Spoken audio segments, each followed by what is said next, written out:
Following the enactment of a new media law in Russia, several international broadcasters and agencies have suspended all or part of their work in the country.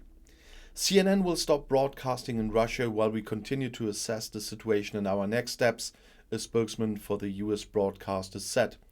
The US news agency Bloomberg had previously announced that it would stop reporting on Russian territory.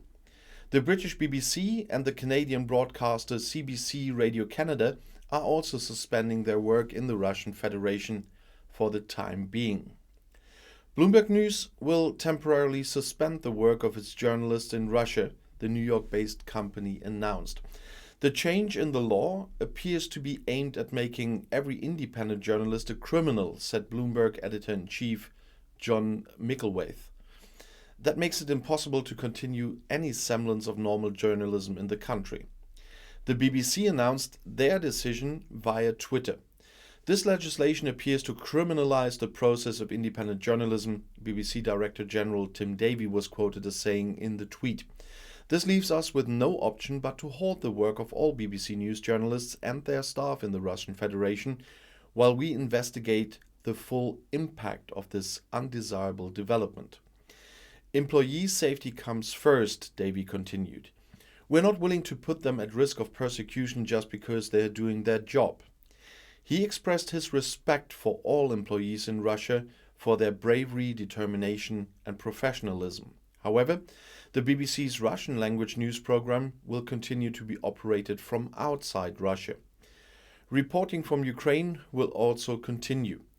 The BBC remains committed to make independent information available to audiences around the world, including millions of Russians using the BBC News service. Canadian broadcaster CBC Radio Canada is also very concerned about the new legislation in Russia, according to Canada's state broadcaster. Independent reporting on the current situation in Ukraine and Russia is apparently criminalized as a result. In light of this situation and out of concern for the risk to our journalists and employees in Russia, we have temporarily suspended our on-the-ground reporting in Russia while we get clarification on this legislation, the company said. Together with other media, they are working for a free press and unhindered access to correct, independent journalism in Ukraine and Russia. On Friday evening, Russian President Vladimir Putin signed several laws further restricting freedom of expression in Russia, which curtail independent media reporting. Up to 15 years in prison are threatened for spreading alleged false information about the Russian armed forces, like they're in a war, for example. Penalties also threaten those who publicly denigrate the army. The Russian parliament had previously approved a corresponding change in the law.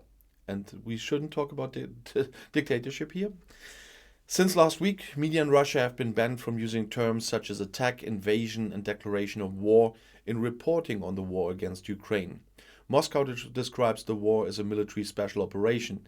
And no, it isn't. It is an illegal war against a sovereign, free, democratic country by a dictator. And I'll see you in my next video. Bis gleich.